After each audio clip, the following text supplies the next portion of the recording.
inteira, que anda aqui na roda inteira, aqui em qualquer lugar.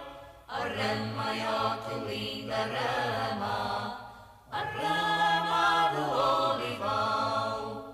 Não me invejo de quem tem carros, parelhas e montes, só me invejo de quem bebe airado em todas as fontes. A rama, ó que linda rama, a rama da oliveira. O meu par é o mais lindo, que anda aqui na roda inteira, que anda aqui na roda inteira, aqui em qualquer lugar. A rama, ó que linda rama, a rama do oliveira. Visitar Portugal hoje é visitar estradas modernas, é ter contato com a religiosidade de Fátima, com a religiosidade de Lisboa, onde nasceu Santo Antônio. Visitar Portugal hoje é ter ideia de como um país pode evoluir. Aliás, no hino português está Heróis do Mar, nobre povo valente. É porque esse povo foi realmente valente para suas descobertas. Mas não podemos nos esquecer, principalmente, que as belezas de Portugal estão à sua disposição. Portugal está cada vez mais moderno. Portugal está cada vez mais receptivo. Portugal faz parte do mercado comum europeu. Portugal está hoje com estradas lindas. E aqui você faz uma viagem no túnel do tempo, visitando pontos maravilhosos, além de uma gastronomia excelente, de vinhos realmente agradabilíssimos. Visitar Portugal, a velha Universidade de Coimbra, é outro ponto importante. Visitar Portugal é encontrar no Algarve praias maravilhosas, encontrar aqui uma história ligada aos mouros, aos romanos e aos heróicos portugueses. A nação portuguesa foi criada em 1139 e é uma das nações mais antigas da Europa. A Espanha, por exemplo, é 350 anos mais jovem. No ano 216 a.C., chegaram os romanos, que chamaram uma parte da península de Hispânia e a outra parte Lusitânia, onde vivia a tribo celtíbera dos lusitanos. No século V, os germânicos invadiram a Espanha e em 711 foi a vez dos mouros do norte da África. Só no século XI, o pequeno condado de Portugal, do reino de Leão e Castela, declarou sua independência e Afonso Henriques tornou-se o primeiro rei. Mas vamos dar um tempo na história para iniciar a nossa viagem. A TAP Air Portugal é a companhia aérea europeia com maior número de voos para o Brasil, além do atendimento impecável, você voa em modernos Airbus. A nossa sugestão é que você conheça Portugal de carro. Nos aeroportos do Porto e de Lisboa, você encontra os escritórios das principais locadoras. Chave do carro na mão, vamos à nossa primeira parada, Cidade do Porto.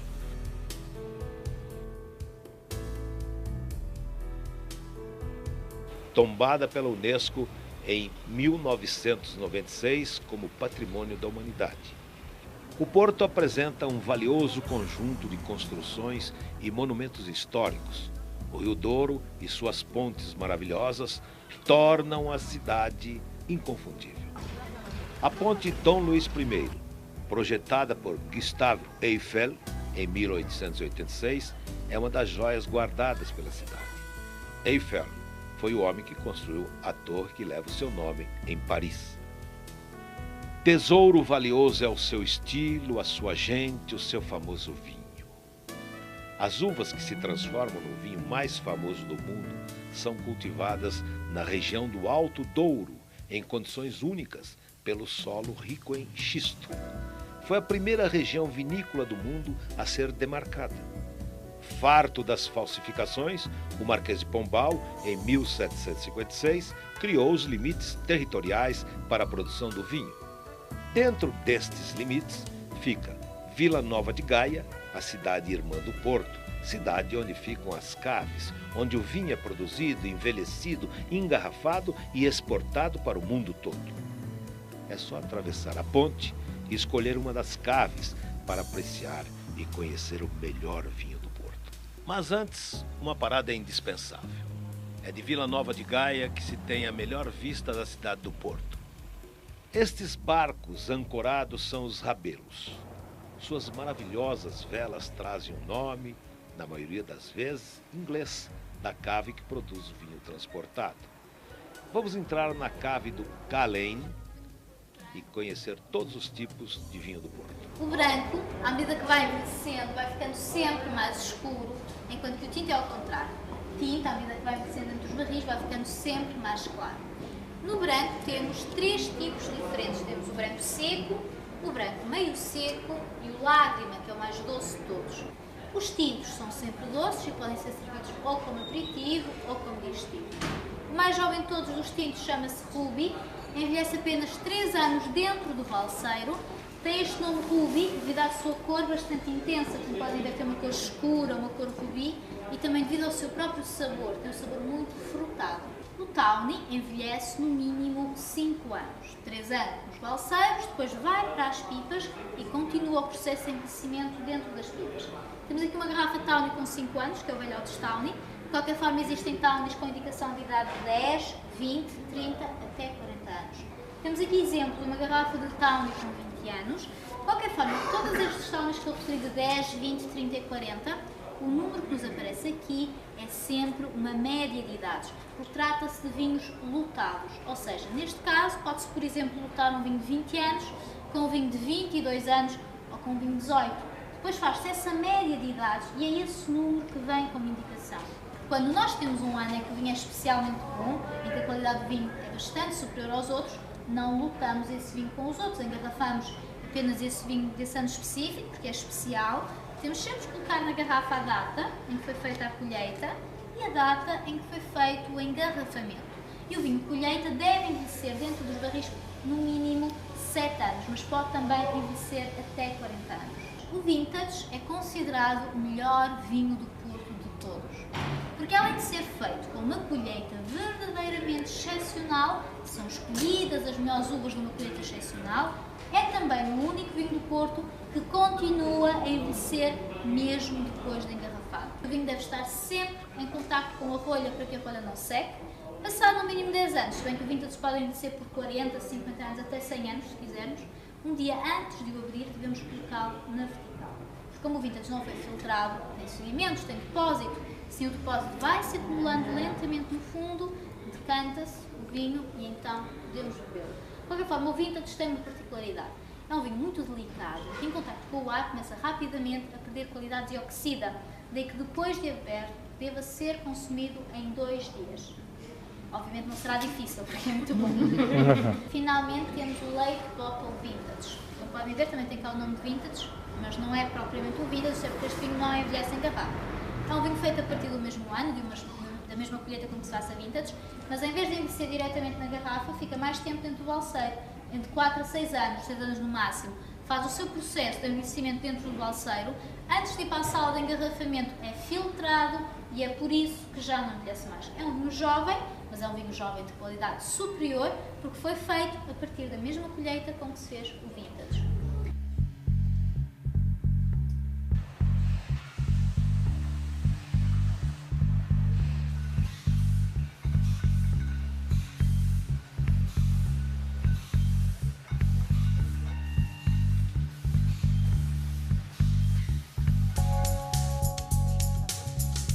Depois de degustar o delicioso vinho e quem sabe até comprar algumas garrafas, vamos voltar ao Porto e caminhar pela Ribeira.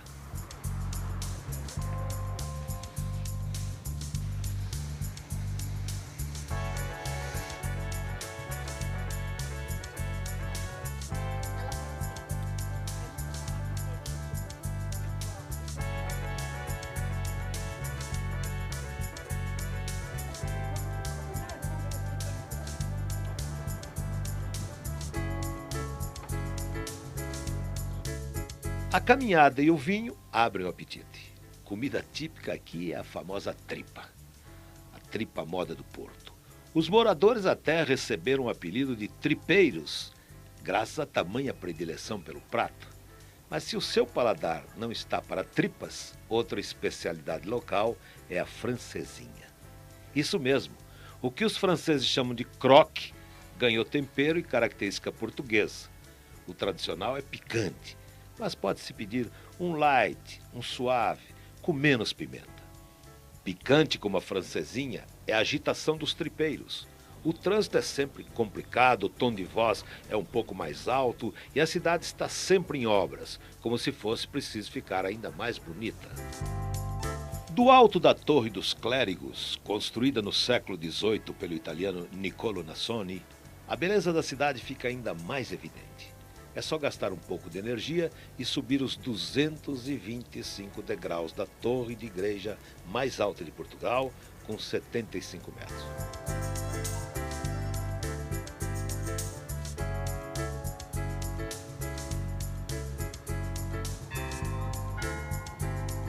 O Rio Douro e a imponência dos edifícios históricos dominam a paisagem.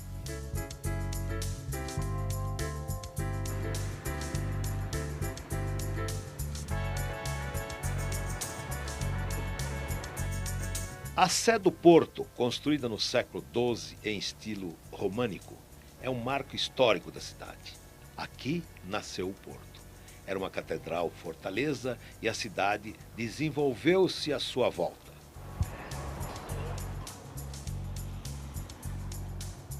É hora de partir rumo ao sul, mais precisamente rumo à Serra da Estrela, o ponto mais alto do país, com o ápice chegando a 2.000 metros.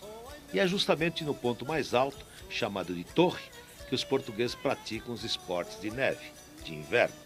É para lá que nós vamos. Em Sabugueiro, a vila mais alta de Portugal, o pastor passa com as cabras. Aqui também se pode alugar pranchas para snowboard ou esquis.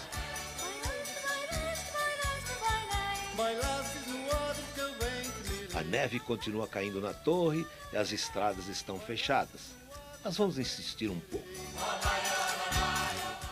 Aqui é o limite. As pessoas brincam com a neve e aproveitam para comer alguma coisa. Esqui que é bom, hoje só se for em pista artificial. Então vamos lá. No caminho entre rios e lagoas, também é possível ver ou até comprar o cão pastor da serra, português legítimo.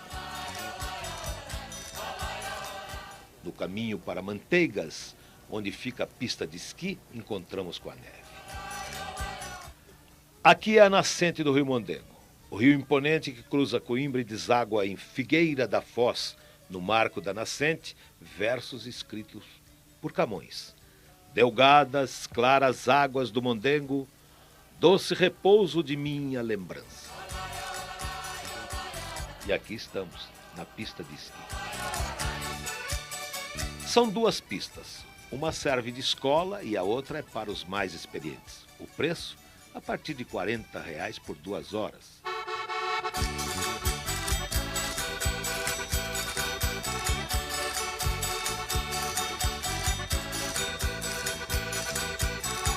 Oh, ai meu senhor, eu da serra sou. Eu cantar não sei, eu bailar não vou. Oh, ai meu senhor, eu da serra sou. Eu cantar não sei, eu bailar não vou.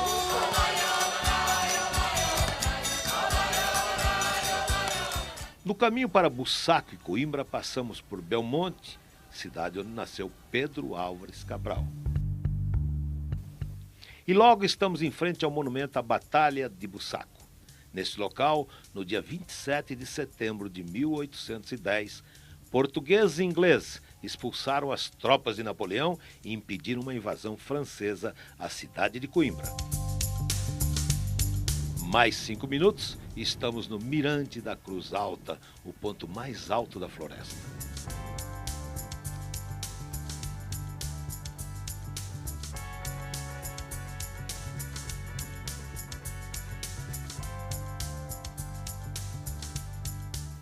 Outro ponto alto é o Palácio do Bussaco.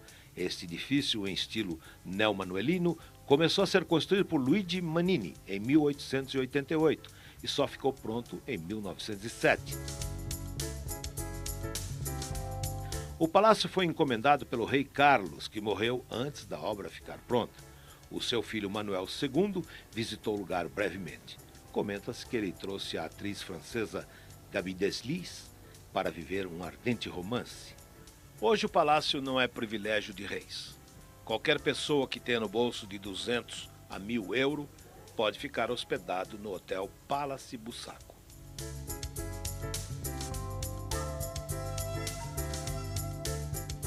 Os azulejos retratam a Batalha do Bussaco. Os jardins, bem cuidados, fazem parte de uma grande floresta com vários tipos de flores e 6 fontes de água mineral.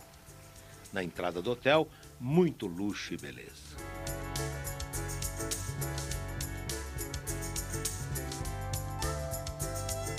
Os azulejos foram pintados à mão. Móveis chineses esculpidos em pau-ferro estão espalhados pelo hall.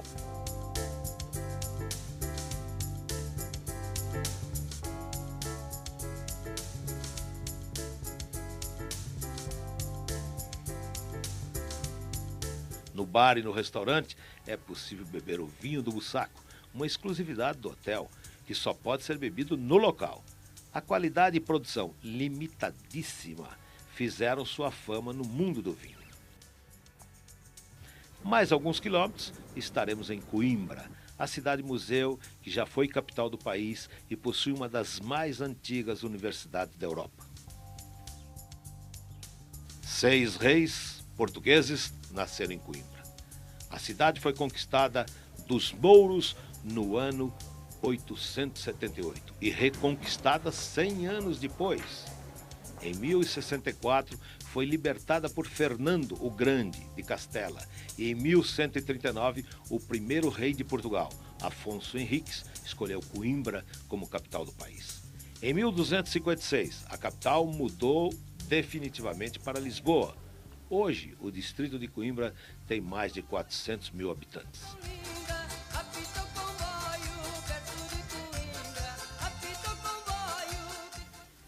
Para entender o nome Coimbra, é preciso viajar 15 quilômetros até as ruínas romanas de Conímbriga.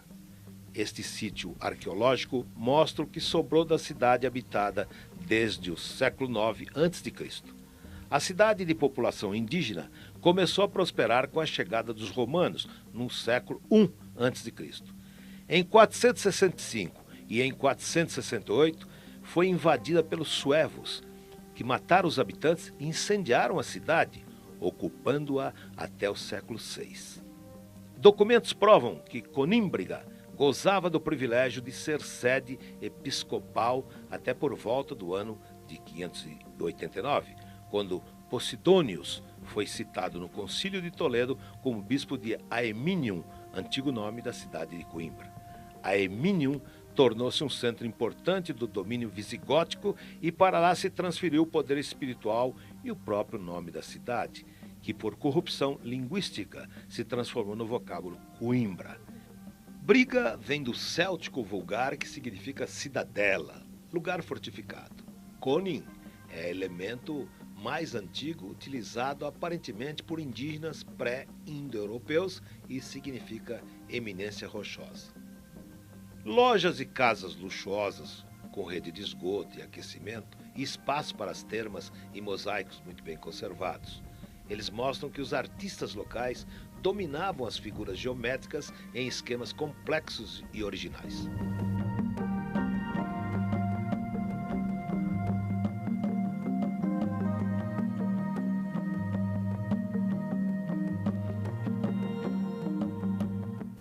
Em Conímbriga está uma das maiores casas do Império Romano já descobertas, a Casa das Fontes.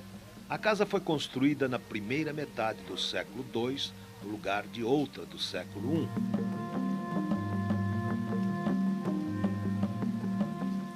Possui uma área pavimentada de mosaicos, com 569 metros e vestígios de pintura mural. O lago central é cercado de canteiros ajardinados e jogos de água que o tornam único.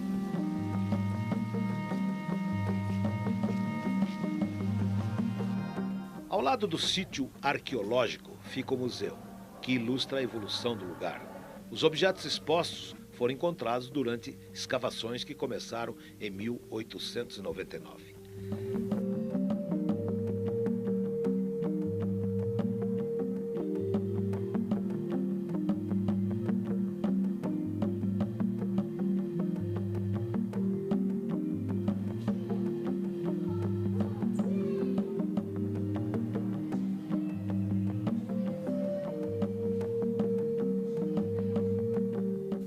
Na antiga Aeminium, ou seja, Coimbra, também ficaram vestígios. No subsolo do Museu Machado de Castro encontram-se elegantes e bem preservadas galerias do século I, chamadas de Criptopórtico de Aeminium, a mais importante construção romana conservada em Portugal. É um labirinto de passagens subterrâneas que contém uma coleção de esculturas.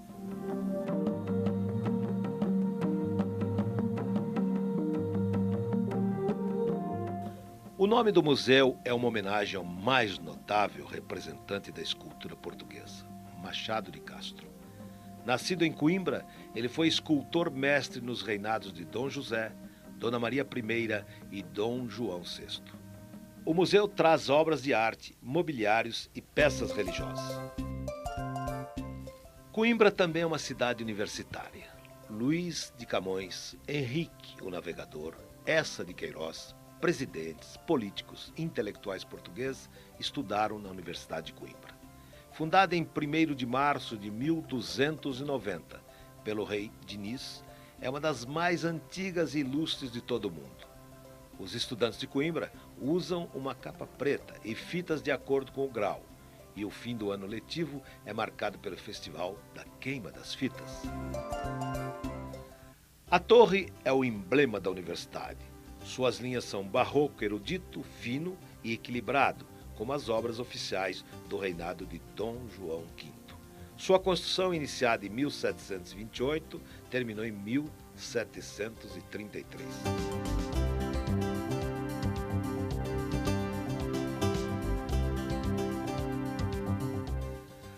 A Capela de São Miguel começou a ser construída em 1517, uma das obras-primas do estilo manuelino de feição naturalista. Só ficou pronta na sua forma atual no século XVIII. Tem um dos mais notáveis altares maneiristas do país. A pintura do teto é obra do lisboeta Francisco de Araújo, do final do século XVII. O imponente órgão barroco é de 1733 e os azulejos foram pintados em 1780 por Sousa Carvalho.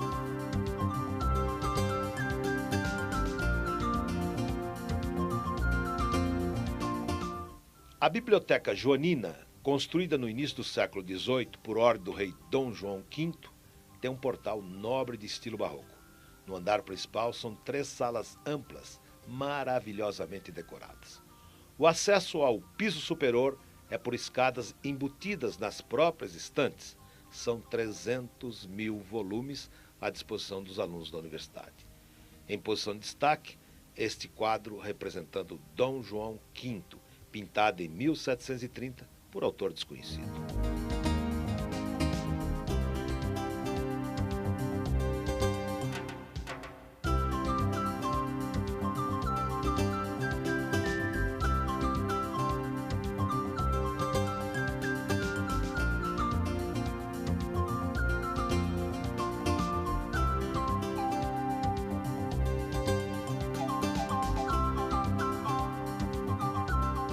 Saindo da universidade, percebemos por que Coimbra é chamada cidade-museu.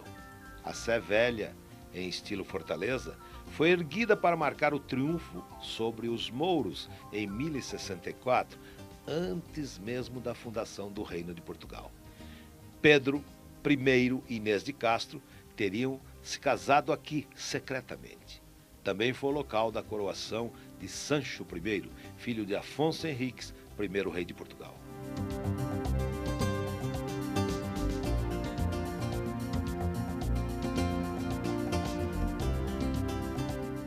Logo na saída, a casa onde morou Zeca Afonso, o trovador da liberdade. Depois de compor músicas como Balada do Aleixo e Ronda dos Paisanos, um hino antimilitarista, Zeca foi expulso do ensino pelo poder fascista.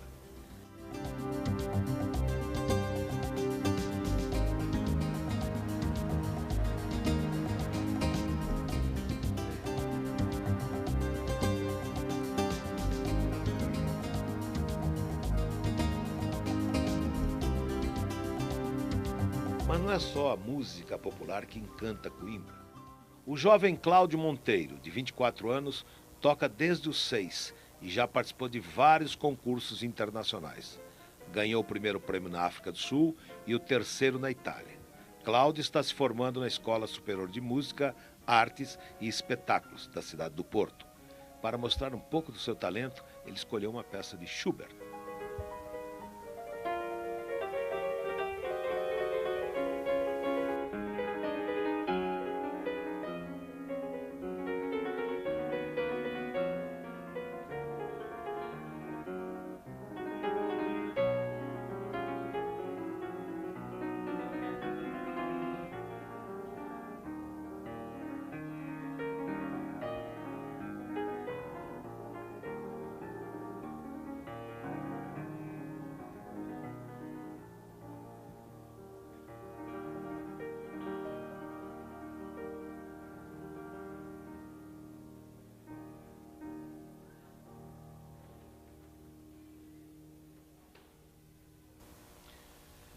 Coimbra também tem uma atração que une adultos e crianças, Portugal dos Pequenitos. Este parque mostra os pavilhões de todos os países conquistados pelos portugueses. Um mapa gigante mostra os caminhos percorridos pelos valentes navegadores. Ao lado fica a estátua do infante Dom Henrique e os nomes dos heróis do mar.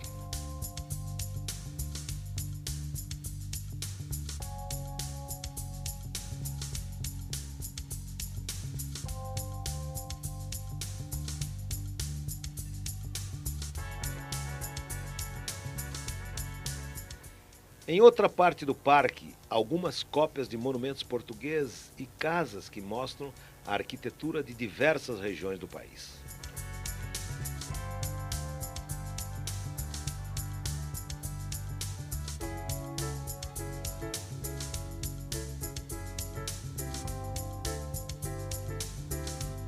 Saindo do parque, vire à direita para a rua Antônio Augusto Gonçalves. Meio quilômetro depois está a entrada da Quinta das Lágrimas, hoje luxuoso hotel. No passado, Camões e a lenda fizeram desenrolar os amores de Inês e seu real amante Dom Pedro. Este local é sempre lembrado pela paixão que marcou a epopeia lusitana. O príncipe Pedro casou-se por conveniência com Constância, mas apaixonou-se por Inês de Castro, uma prima de segundo grau com quem se casou em segredo quando ficou viúvo. No dia 7 de janeiro de 1355, o príncipe se ausentou e Inês foi assassinada, a mando de Dom Afonso IV, pai de Pedro. Este teria sido o local do crime. O fundo avermelhado, por onde corre água da fonte, segundo a lenda, é o sangue de Inês.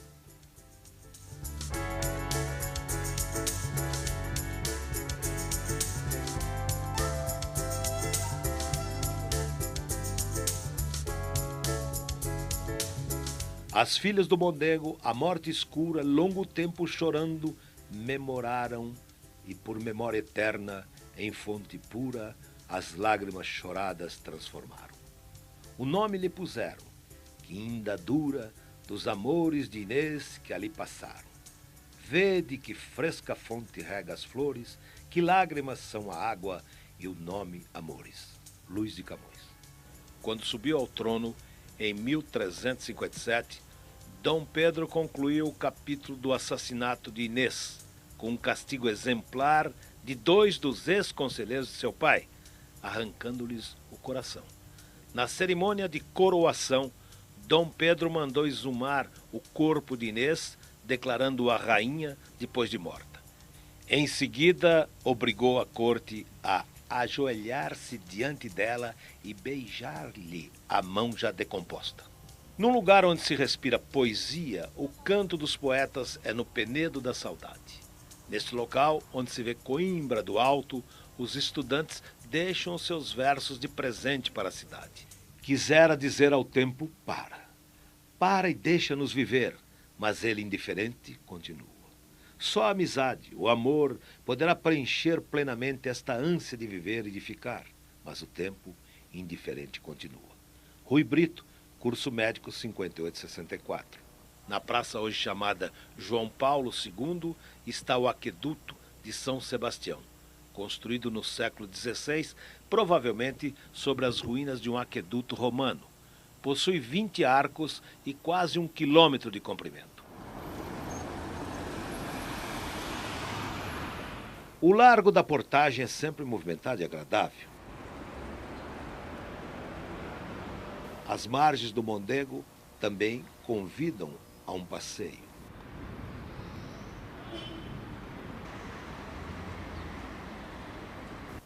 Este é o Arco de Almedina, entrada para a cidade antiga. A Igreja de Santa Cruz, de 1131, também tem uma grande importância para quem visita Coimbra. Lá estão enterrados o primeiro rei de Portugal, Afonso Henriques, e o seu filho, Dom Sancho I.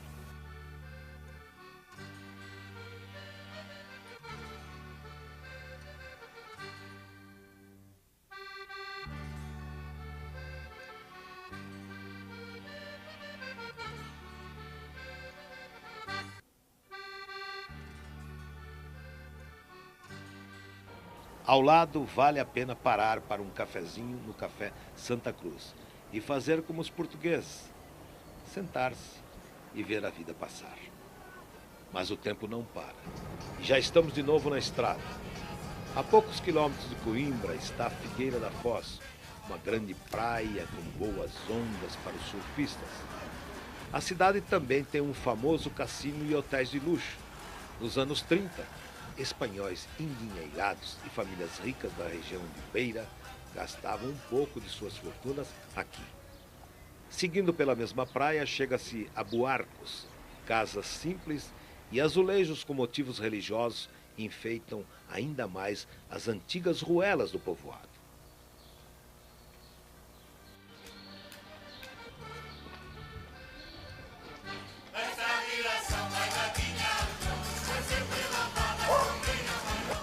Mais um pouco de estrada, estamos em Montemoro Velho, esta maravilhosa cidade histórica com posição estratégica no fértil Vale do Mondego. Chama a atenção de quem passa pela estrada que liga Coimbra à Figueira da Foz. Bem em cima de um morro está o castelo do século XIV que servia para defender Coimbra. Na torre do castelo foram encontrados vestígios romanos, mas foi durante a ocupação moura que recebeu o nome de Monte Maur, transformado depois em Monte Mor. Depois de subir pelas ruas estreitas e floridas, encontra-se o castelo e ruínas de antigas igrejas. Visto de cima, o Vale do Mondego parece ainda mais bonito.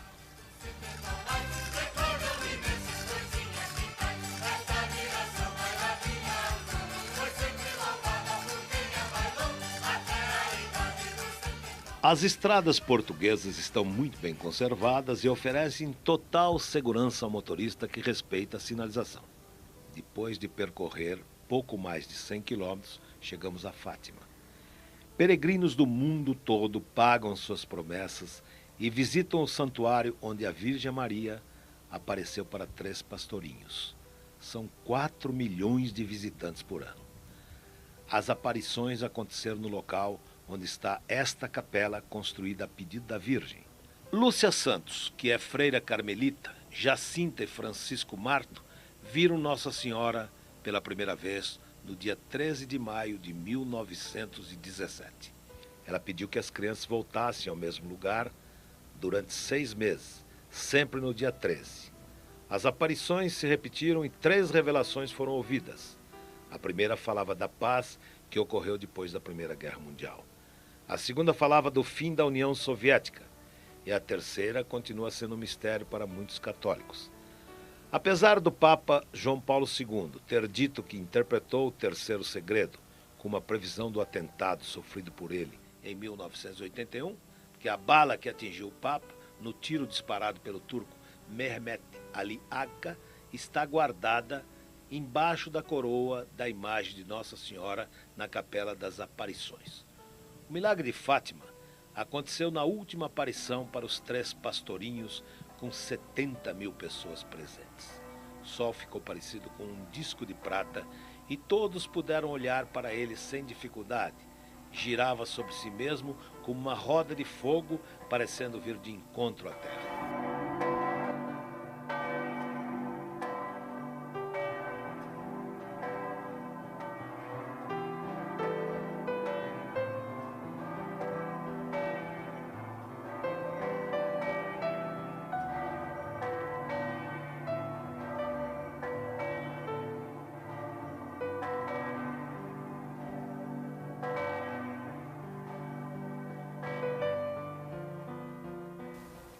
A basílica, em estilo neobarroco, começou a ser construída em 1928.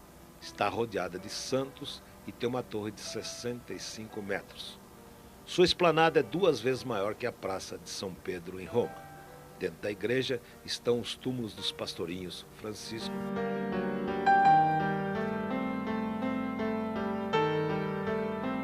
e Jacinta, beatificados pela igreja.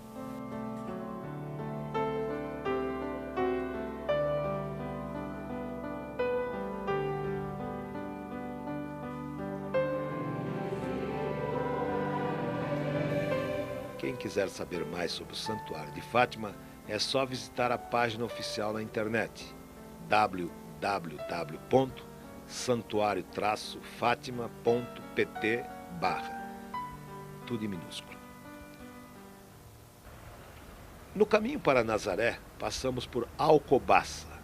O mosteiro de Alcobaça, fundado em 1153, integra a maior igreja do país e é considerado uma joia do gótico.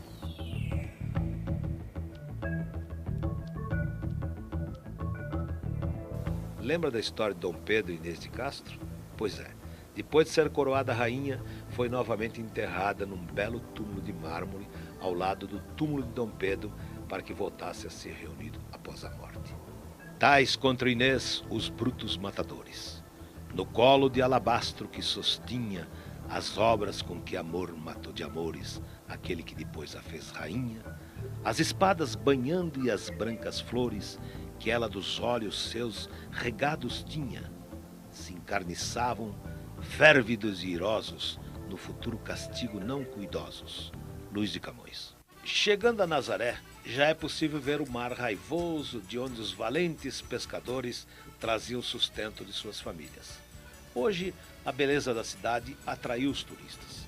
Bons restaurantes, hotéis estão em toda parte e a tradição também. A sardinha continua secando ao sol. As avós passeiam com os netos e as mulheres esperam os maridos pescadores com as 7 saias. 7 saias coloridas por serem 7 os dias da semana.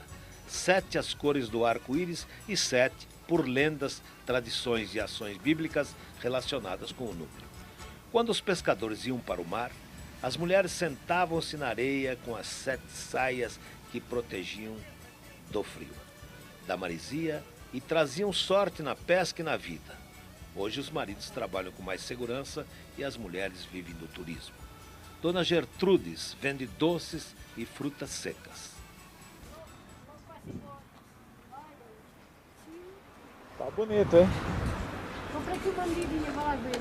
Olha, tem aqui este figozinho, arranjado por mim. É figo com o quê? Sim, senhor. Figo recheado com mel e amêndoa. Figo recheado com mel e amêndoa? Isso é bom, então. Arranjado por mim. Muito bom, muito gostoso. Ah, isso é bom. Tem aqui com a noz. Ah, figo com nozes. Com noz. Muito bom. Tem bastante coisa, hein? Quanto custa esse figo? Tem aqui a medidinha. A medidinha? Com licença. Toda. Olha, tem aqui esta medida. E quanto custa? 5 euros. Bem cheinha até cá acima. Quando reconhece o nosso sotaque, lembra de um amigo brasileiro que há tempos não escreve e enche o seu coração de saudade. Senhor Fausto, desejo para si e para a sua família toda Um grande abraço, tenho muitas saudades vossas, porque já há muito tempo que não me escreve. Obrigado. O que ele faz lá em São Paulo? Ele é dentista. Ah, ele é dentista? É dentista. E muitos abraços ao Sr. António, ao Sr. Dr. António, que também não me escreveu, não sei porquê. Os restaurantes servem boa comida com peixes e mariscos sempre frescos. As ondas atraem os surfistas.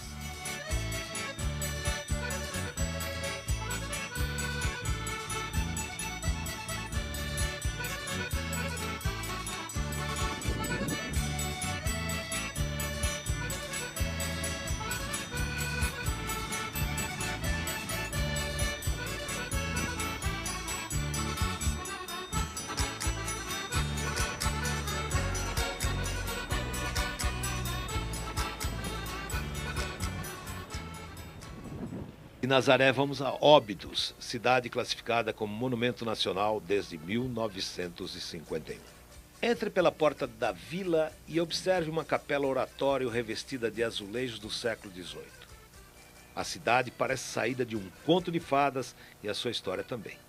Conta-se que Dom Afonso Henriques conquistou a cidade dos mouros, disfarçando seus soldados em árvores.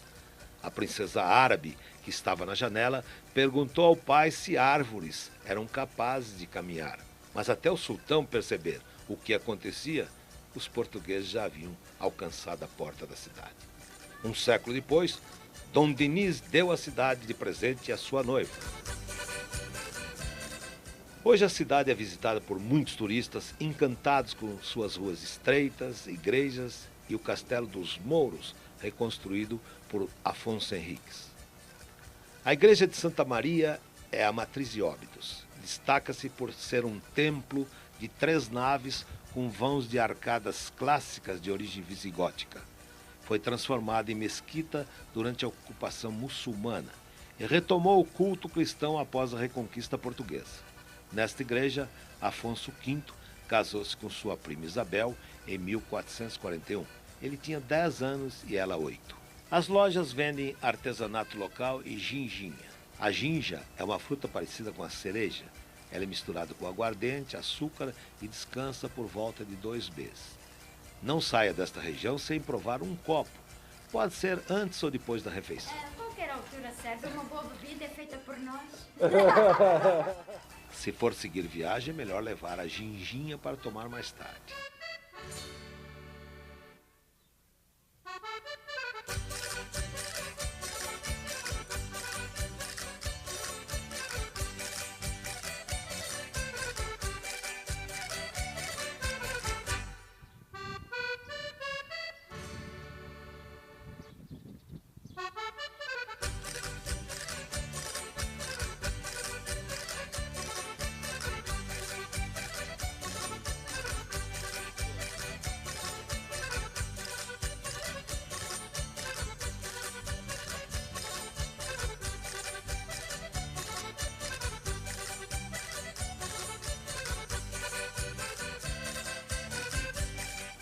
Nós seguimos até Santarém, cidade que se chamou Praesidium Julium, durante a ocupação romana, passando a Chantarim em poder dos mouros. Com pouco mais de 30 mil habitantes, Santarém guarda tesouros importantes. Um deles é especial para os brasileiros, o Largo Pedro Álvares Cabral. A estátua de Cabral está ao lado de uma placa, comemorativa ao 5º centenário de seu nascimento e da Casa do Brasil.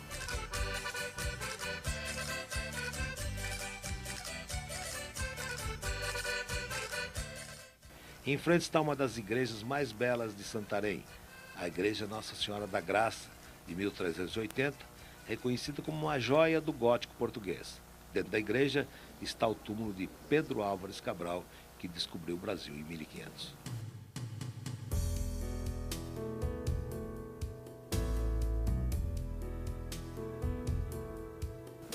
No Largo do Milagre está a igreja de Santo Estevão, mais conhecida como Igreja do Milagre. No século XIII, uma pobre mulher que era constantemente ofendida pelo marido, pediu o auxílio de uma bruxa, que pediu a ela que trouxesse uma hóstia consagrada para realizar o feitiço. Quando saiu da igreja, a hóstia transformou-se em sangue. Chegando em casa, a mulher guardou a hóstia dentro de uma arca, mas no meio da noite, ela e o marido acordaram e viram a casa toda resplandecente. Misteriosos raios de luz saíam da arca.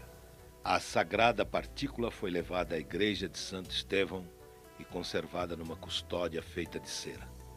Passado algum tempo, ao abrir-se o sacrário para a adoração dos fiéis, encontrou-se a cera feita em pedaços e a sagrada partícula guardada misteriosamente nesta âmbula de cristal.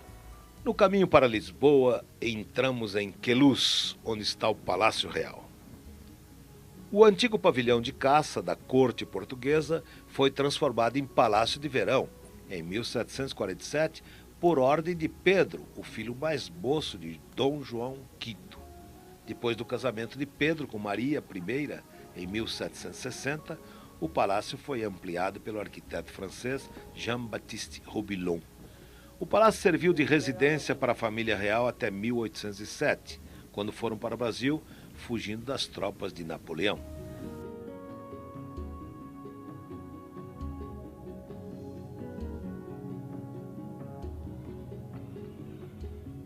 Nas salas luxuosas, quadros retratam reis e rainhas. E este é Dom Miguel, irmão de Dom Pedro I do Brasil. Miguel casou-se com a sobrinha Maria, filha de Dom Pedro, para se tornar rei de Portugal. Os dois irmãos iniciaram uma guerra que durou 2 anos, de 1832 até 1834. O absolutista Miguel foi derrotado. Esta cama é feita de pau-brasil. Este nobre cavalheiro é Dom João VI, pai de nosso Dom Pedro. A sua mãe, Carlota Joaquina.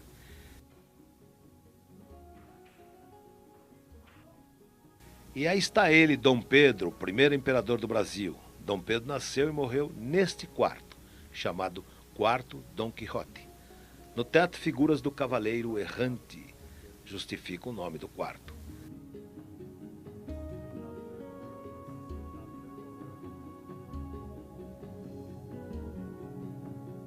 A menina retratada no quadro é a infanta Carlota Joaquina, que dormia nesta cama.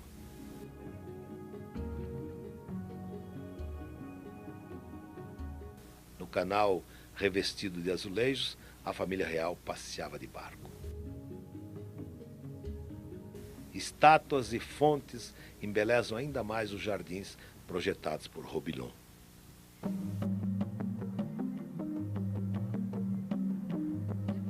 Bem próximo de Queluz está a cidade de Sintra, patrimônio da humanidade desde 1995.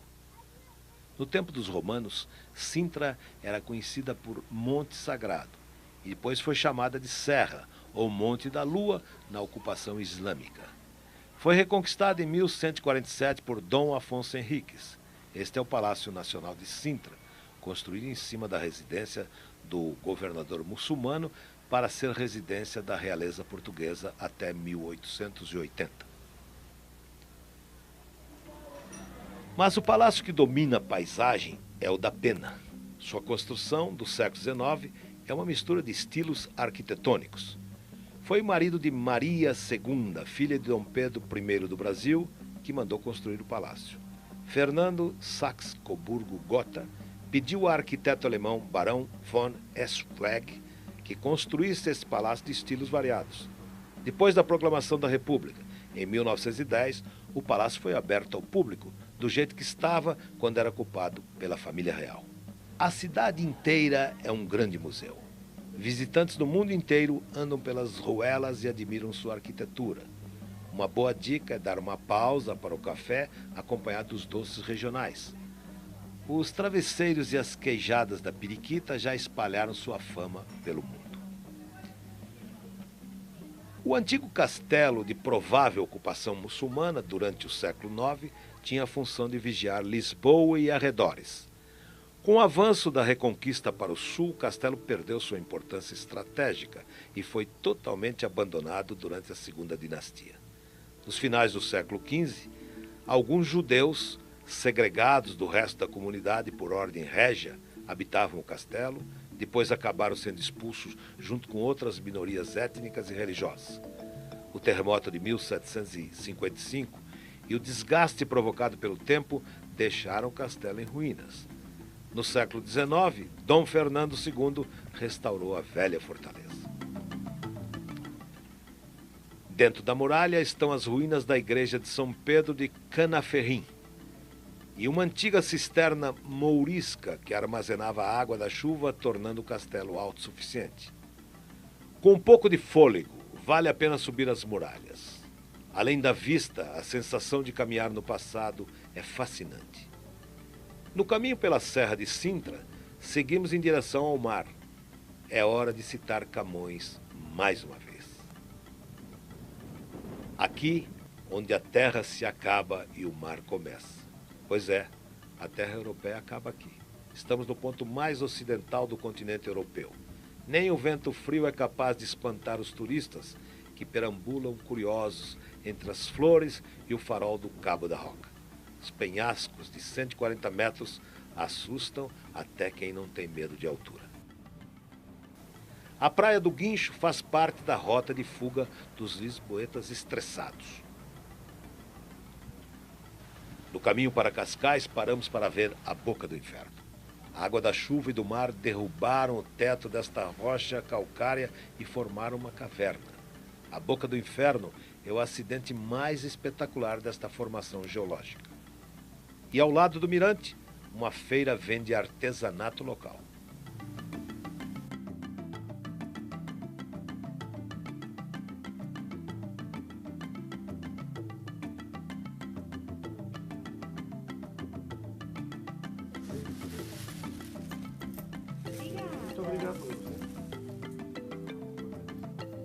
Cascais tornou-se o local preferido da aristocracia lisboeta em 1870, quando o rei Dom Luís, marinheiro e amante da pesca, decidiu transformar a casa dos governadores da cidadela em residência de veraneio da corte.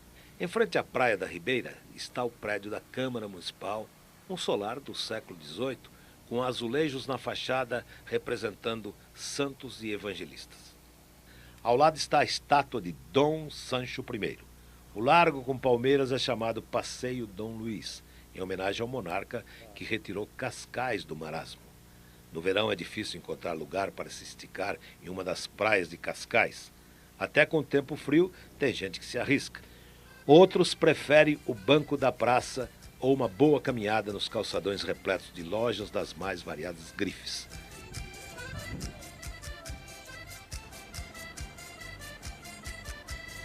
Na Praia da Rainha, uma parada para admirar a paisagem é indispensável.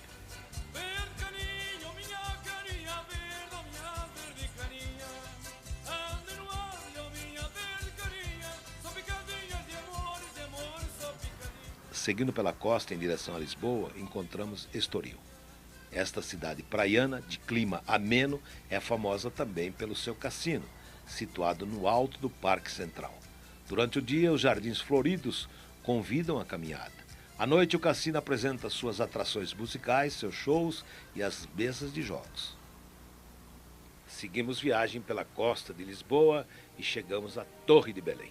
Dom Manuel I mandou construir a torre em 1515 para defender o porto de Lisboa dos ataques de piratas. A estrutura maciça em estilo gótico manuelino foi batizada inicialmente de Torre de São Vicente. A torre abriga masmorras, guaritas, uma capela, salas e um terraço.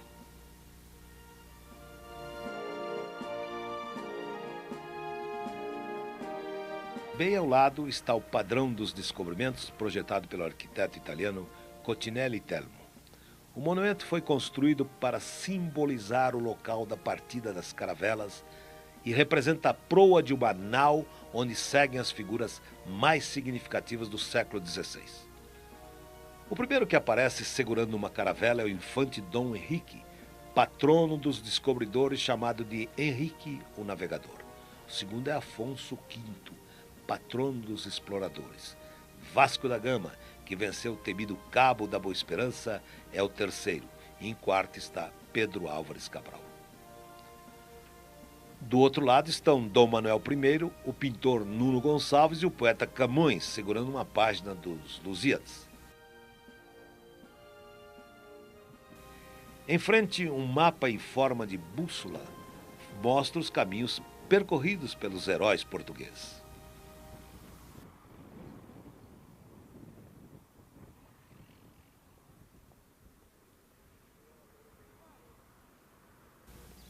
Uma passarela subterrânea leva ao Mosteiro dos Jerônimos, que começou a ser construído em 1505 para benzer as caravelas que se lançavam ao mar em busca de novas terras. 4 arquitetos trabalharam no projeto encomendado por Dom Manuel I, passando por 3 reinados.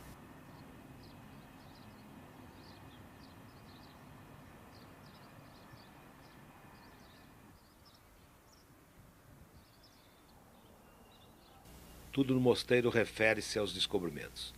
As colunas lembram palmeiras tropicais, os remates de pedra têm feitio de cordas usadas nos navios e outros elementos decorativos imitam plantas de terras distantes. Até o túmulo de Dom Sebastião repousa nas costas de 2 elefantes. Aliás, o túmulo está vazio.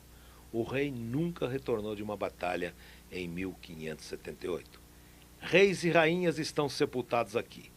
Logo na entrada da igreja, os túmulos de 2 heróis nacionais. Este, entalhado com símbolos de viagens marítimas, é de Vasco da Gama. Do outro lado, o túmulo de Luís Vaz de Camões, que escreveu o épico Os Lusíadas.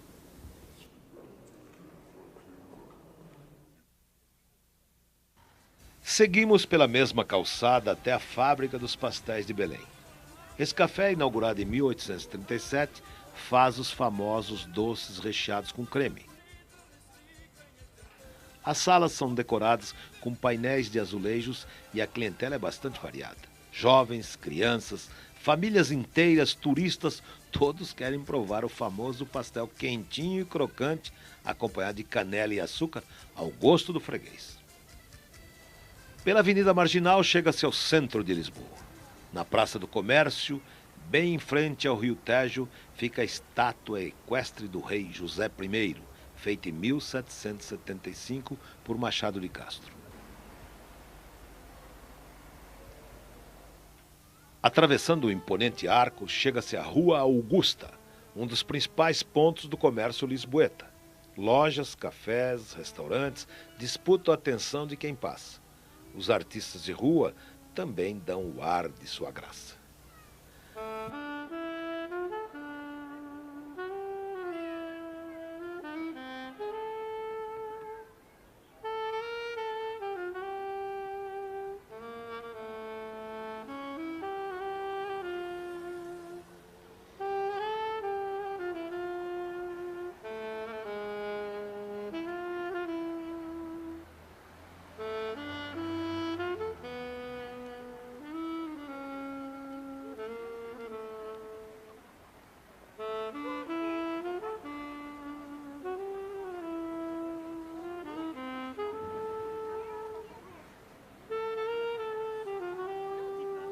Da Rua Augusta já se pode ver o elevador de Santa Justa, conhecido também como elevador do Carmo.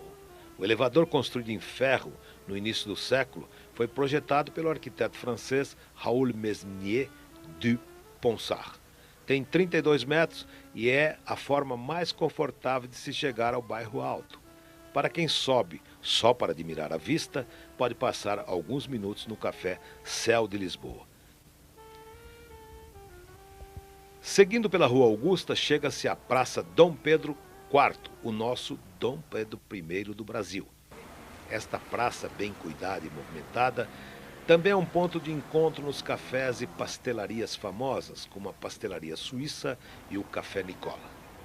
Daqui também se tem uma boa visão de importantes pontos turísticos, como o Castelo de São Jorge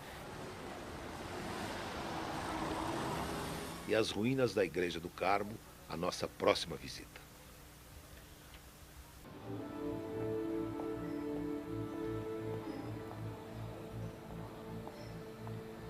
As ruínas do Carmo são o maior símbolo do ciclo gótico em Lisboa. A Igreja Nossa Senhora do Vencimento do Monte do Carmo foi fundada em 1389 por Dom Nuno Álvares Pereira. Em 1755 foi arruinada por um terremoto seguido por um incêndio. No reinado de Dona Maria I, a igreja começou a ser reconstruída, mas as obras pararam por dificuldades financeiras e operacionais. Dentro do museu estão peças de antigos edifícios arruinados e elementos descobertos entre os escombros do próprio templo.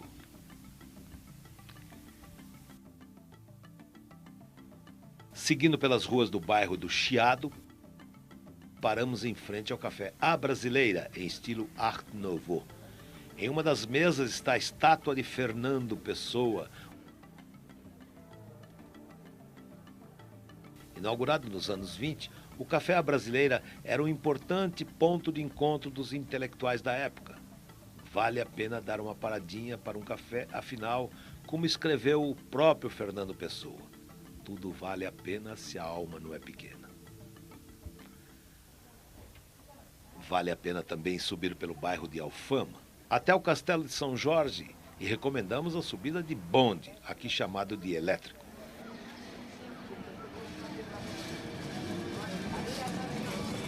Erguido no ano 138 a.C., na mais alta colina da antiga Lisboa, o castelo é a fortaleza que assistiu ao nascimento da cidade. Passaram por aqui fenícios, gregos, romanos, árabes. O nome do castelo vem do mártir São Jorge, guerreiro da Capadócia, padroeiro dos ingleses. Quando os ingleses ajudaram os portugueses a expulsar os mouros, há séculos instalados em Lisboa, gritavam antes dos combates: Saint George, Saint George! Por isso o castelo acabou ganhando o nome do santo. O castelo é um polígono quadrangular com muralhas de 10 metros e uma dezena de torres. Ficou em ruínas após o terremoto de 1755 e só foi restaurado em 1938. A fortaleza abre às 9 horas da manhã e desde cedo os turistas tiram fotos e disputam espaço nas muralhas de onde se tem as melhores vistas de Lisboa. Daqui se vê a Ponte 25 de Abril, construída por Antônio Oliveira Salazar, que era ditador então, em 1966. Aliás, a ponte tinha o nome do governante, mas com a Revolução dos Cravos, que restaurou a democracia, no dia 25 de abril de 1974, a ponte mudou de nome. Do outro lado da ponte está também o Cristo Rei, inspirado no Cristo Redentor do Rio de Janeiro. O Mosteiro do Carmo, o elevador de Santa Justa, as praças e o maravilhoso Parque Eduardo VII também chamam a atenção aqui de cima. Na saída do castelo, um bom passeio a pé pelo bairro de Alfama vai mostrar o que só se percebe aos poucos. Lisboa é uma grande cidade, que consegue reunir também as boas coisas de uma cidade pequena. Às vezes não se gosta de Lisboa à primeira vista como se gosta de Paris, Londres ou Rio de Janeiro, mas com o conhecimento e o passar do tempo, o visitante apaixona-se pela cidade. Alfama é um bairro popular dos mais antigos de Lisboa. Neste labirinto de ruelas e becos moravam os mouros. Turistas invadem as lojas de souvenirs, enquanto velhas moradoras acompanham o movimento das janelas ou sentadas à porta. Seguindo pelo bairro, encontramos a Sé de Lisboa, construída entre os séculos 9 e 10 sobre uma mesquita. É um dos únicos edifícios que resistiram ao terrível terremoto de 1755. Mais uns passos e chegamos à igreja de Santo Antônio de Lisboa. Um dos santos mais populares da Igreja Católica, ficou mais conhecido por Santo Antônio de Pádua, cidade italiana onde viveu boa parte de sua vida. Mas Santo Antônio nasceu aqui, exatamente aqui, neste local, ao lado da igreja, ficava o quarto do santo. Esta placa lembra a visita do Papa João Paulo II.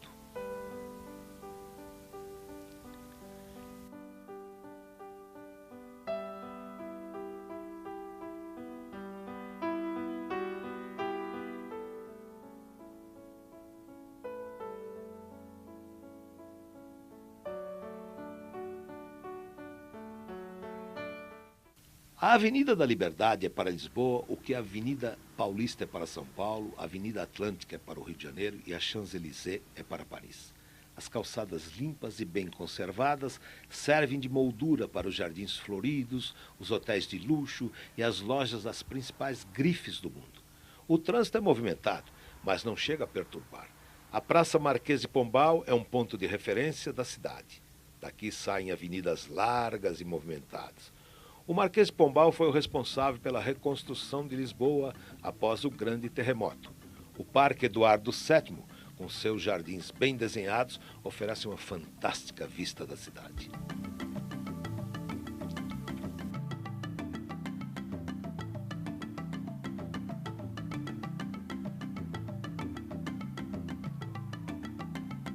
Os pavilhões da Expo 98 continuam sendo uma grande atração da cidade.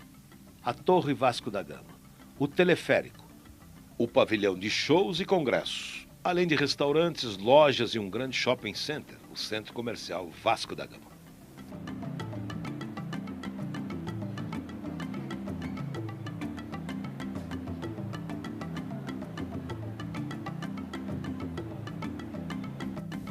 Escolhemos uma grande atração para mostrar em detalhes, o Oceanário de Lisboa.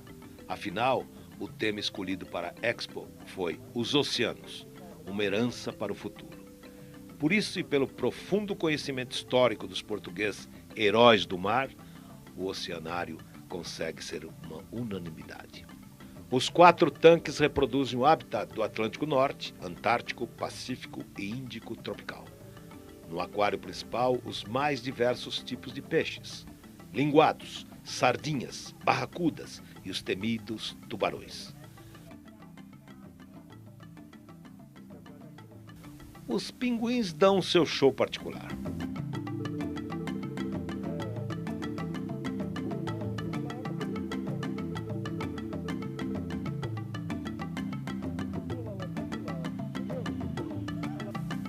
E as lontras marinhas mostram toda a sua energia. Como num verdadeiro oceano, peixes coloridos e arraias convivem pacificamente. Saindo de Lisboa, vamos em direção ao Alentejo. A cidade de Évora, espremida dentro de muralhas romanas do século XVII, é mais um patrimônio da humanidade em Portugal. A Igreja da Sé, construída em 1186, reúne elementos românicos, góticos, manuelinos, renascentistas e barrocos. No pórtico, em mármore, as esculturas representam os 12 apóstolos. No interior da igreja, destaque para a tela de Assunção da Virgem, de Agostinho Massucci, e para o Cristo crucificado, feito em madeira de cedro. O convento dos Lóios, o mosteiro do século XV, é hoje uma pousada onde os hóspedes dormem em celas e jantam em claustros. Na mesma praça, o Templo de Diana, uma joia arqueológica do século I. Inicialmente chamado de Diana, os historiadores de hoje tendem a considerá-lo dedicado a Júpiter ou ao culto do imperador Deus. Com quase 2000 anos, já serviu de torre militar do sistema defensivo medieval e do seu terraço, os partidários do mestre de Avis atacaram o alcaide-mor da cidade em 1384. Foi também açougue municipal durante muitos anos e só no século XIX foi liberto das paredes que o envolviam. Na igreja de São Francisco, o que mais atrai a curiosidade dos visitantes é a Capela dos Ossos. Logo na entrada da capela, a frase: "Nós, ossos, que aqui estamos, pelos vossos esperamos." Lúgubre.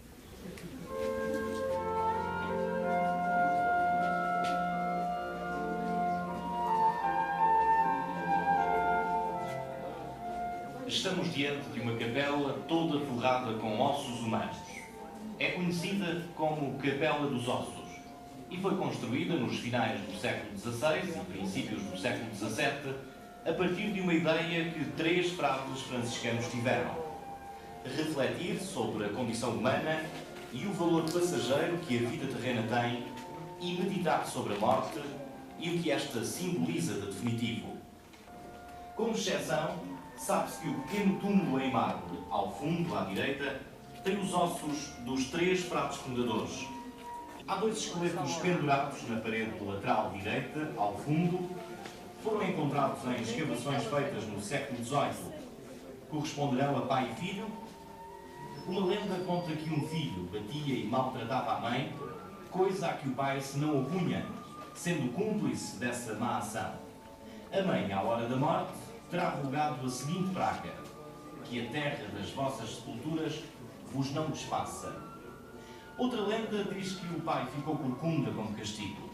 Enfim, o que é verdade é que são 2 esqueletos verdadeiros, com pele, carne, músculos, nervos, tendões. A principal praça da cidade é a do Giraldo. Foi palco desde o acontecimento mais trágico ao mais festivo. Dom Fernando, duque de Bragança, foi degolado aqui, após trair Dom João II. Foi aqui também que aconteceu a inauguração do aqueduto da Água da Prata. Hoje a praça continua sendo o centro de qualquer passeio pelos monumentos históricos. Aquela pausa para o cafezinho também pode acontecer aqui. Quem quiser água fresquinha, vai à bica da Fontela. Quem beber a água da minha, nunca mais se esquece dela. Olha quem compra, quem quer comprar. O aqueduto da Água de Prata foi inaugurado em 28 de março de 1537. A construção foi encomendada por Dom João III e realizada pelo arquiteto Francisco de Arruda. O Alentejo, especialmente nesta região, produz alguns dos melhores vinhos do mundo. Estes vinhedos são da Fundação Eugênio de Almeida, que produz o famoso vinho Peramanca e o Cartucha de Évora. Borba, Estremoz e Reguengos de Monsaraz são algumas cidades onde se produz grandes vinhos. Escolhemos para a nossa visita a Herdade do Esporão, em Reguengos de Monsaraz. Nesta casa você encontra salas de degustação, um excelente restaurante com vista para os vinhedos e uma loja com os vinhos produzidos aqui. Os preços são iguais ou às vezes até mais caros do que nas lojas da região, mas o passeio vale a pena.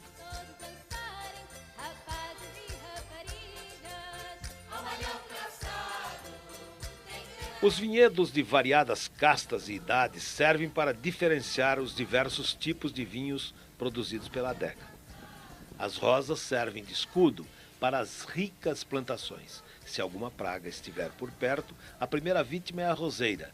Assim, as providências podem ser tomadas a tempo. Saímos de Reguengos de Monsaraz em direção ao Algarve e passamos por Beja, capital do Baixo Alentejo. A cidade começou a ter um papel importante na história no tempo dos romanos. O nome da cidade, derivado de Pax Julia, recorda a pacificação das tribos nos tempos de Júlio César. A Torre do Castelo, conhecida como Torre de Menagem, foi construída no reinado de Dom Dinis.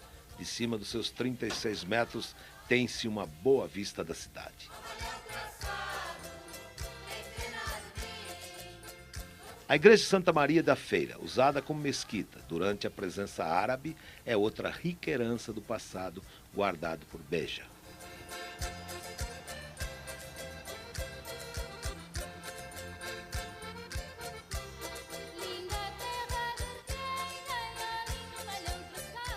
No Museu Regional de Beja fica o Convento da Conceição. Os objetos expostos são principalmente pinturas e brasões, mas a mistura de estilos do prédio é que chama mais atenção.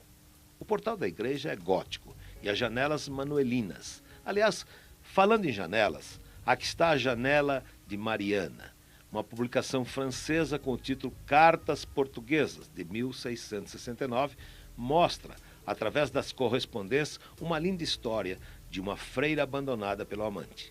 As cartas teriam sido escritas pela freira Mariana Alcoforado, nascida em Beja, em 1640, para o seu amante, o conde francês Saint-Léger. A autoria das cartas não foi comprovada, mas acredita-se que foram escritas por Mariana. Se eu te amasse com aquele extremo que milhares de vezes te disse, não teria eu já de longo tempo cessado de viver? Enganei-te.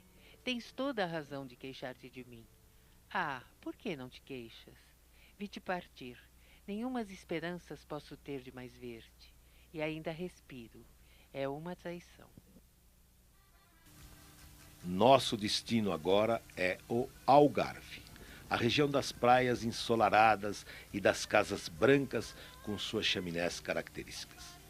A cidade do Faro tem cerca de 40 mil habitantes e é a capital do Algarve desde 1756.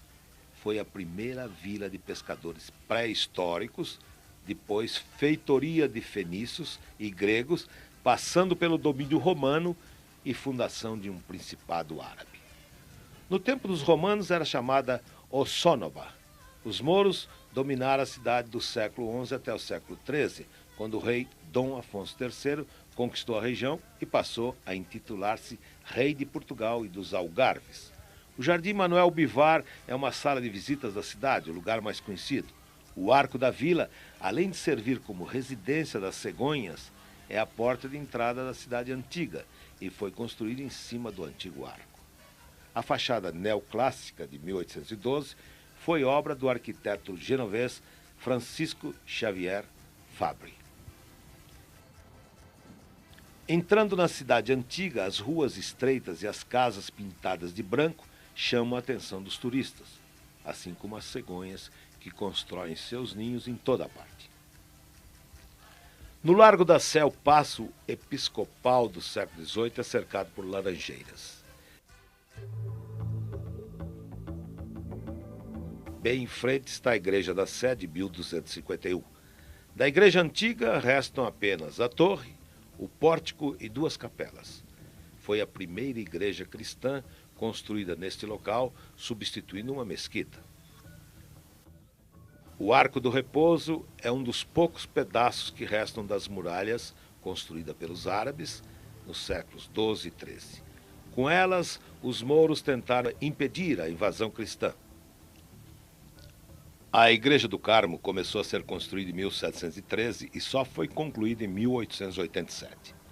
Em 1808, o toque dos sinos desta igreja foram um sinal para a revolta da população contra os invasores franceses.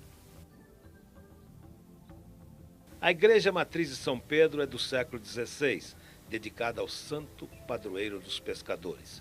Com decoração barroca, destaca a Capela do Santíssimo Sacramento e telas que retratam o nascimento de Cristo e a Santa Ceia. Perto do centro histórico, um calçadão muito limpo e bem conservado convida os visitantes a um passeio a pé. Lojas de grifes internacionais dividem o espaço com restaurantes e cafés com mesas ao ar livre. E no caminho para o aeroporto está o moderníssimo Shopping Fórum Algarve, um espaço aberto com cinemas, restaurantes e até um supermercado.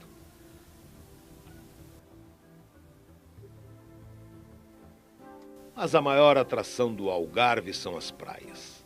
São elas que atraem milhares de turistas que fogem do inverno rigoroso do norte europeu.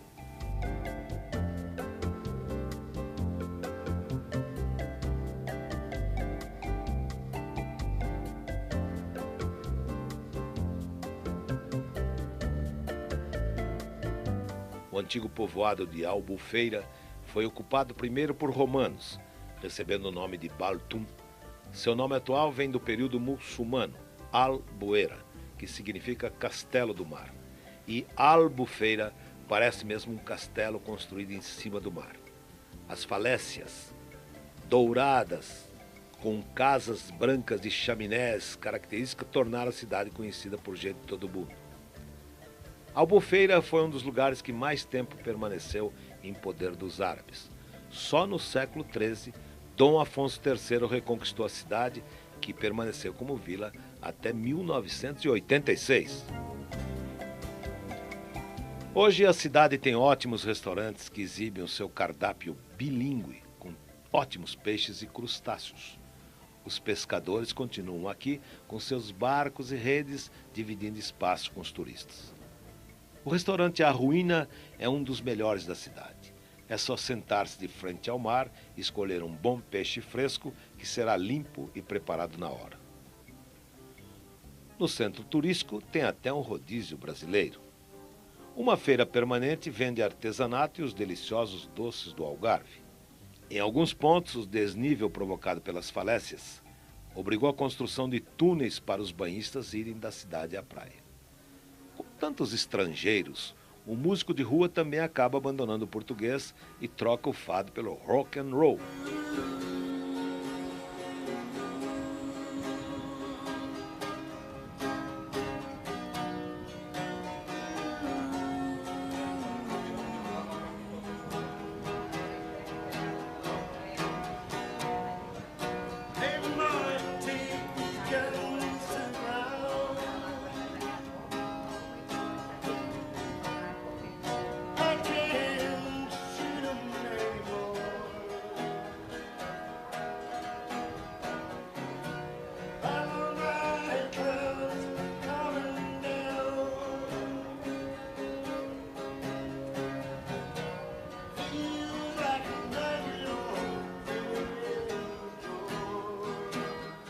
Albufeira também tem excelentes hotéis e várias praias, todas muito bonitas.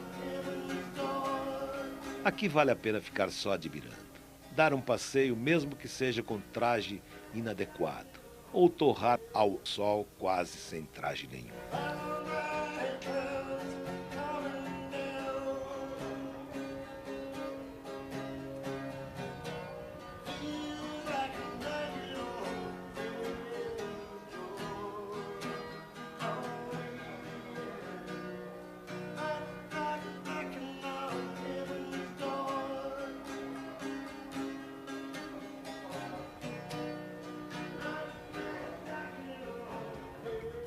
Saindo em direção à Ponta de Sagres, paramos na bela e movimentada cidade de Lagos.